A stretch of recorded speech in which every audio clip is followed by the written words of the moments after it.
L'info écho avec Capital. Le chiffre du jour, 140 millions d'euros, c'est l'évaluation faite par Bercy des faibles recettes de l'exit tax sur la période 2012-2017. Ce mécanisme, instauré en 2011, est censé freiner la fuite des capitaux vers l'étranger. Le projet de loi de finances pour 2019, adopté en début de semaine au Sénat, prévoit un allègement de cet impôt. La mesure a déjà fait beaucoup réagir à gauche, où on dénonce un nouveau cadeau fiscal accordé aux plus riches. Mais est-ce vraiment justifié au vu du faible rendement de cette taxe d'environ 23 millions d'euros par an? Il est par ailleurs très difficile de chiffrer l'impact de cet allègement pour les finances publiques, notamment parce que cette taxe s'impute sur des plus-values latentes, c'est-à-dire théoriques et à venir.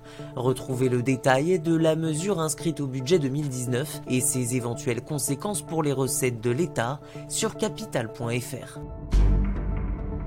Le coup de gueule du jour est poussé par les syndicats. Un médecin et un magistrat devront rendre un rapport à Édouard Philippe fin décembre ou début janvier selon nos informations. Les rapporteurs ont pour mission de proposer des pistes pour réformer l'indemnisation des arrêts de travail. Au programme, un forfait unique d'indemnisation à hauteur de 0,9 SMIC, l'extension du droit aux indemnités à 9 millions de personnes ou encore un jour de carence non compensable pour les salariés du privé. Pour Force ouvrière, cette dernière proposition est dangereuse pour les plus précaires. L'UNSA rappelle que dans tous les cas, le jour de carence n'a pas d'effet sur la réduction du nombre d'arrêts maladie. L'info pratique capitale. Des régions ont lancé des dispositifs d'aide à la conversion des véhicules au bioéthanol. Pour rappel, ce carburant est moins cher et moins polluant que les traditionnels et s'adapte à votre moteur via un boîtier de conversion.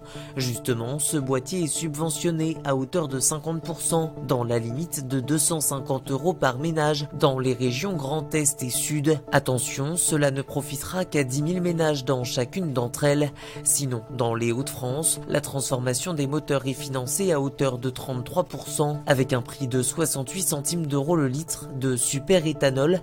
D'autres régions pourraient aussi être tentées par un tel dispositif d'aide aux automobilistes. Voiture toujours, on termine avec la conduite sans permis ou sans assurance. Si vous avez été verbalisé pour l'une de ces deux raisons, sachez que depuis le 21 novembre, vous pouvez régulariser votre situation en ligne. Vous disposez d'un délai de 45 jours pour scanner et envoyer les justificatifs qui vous manquaient au moment du contrôle. Avant, vous aviez 5 jours pour vous présenter au commissariat. Si vous n'étiez pas au volant au moment du contrôle, vous pouvez également contester la contravention en ligne avec ce même délai.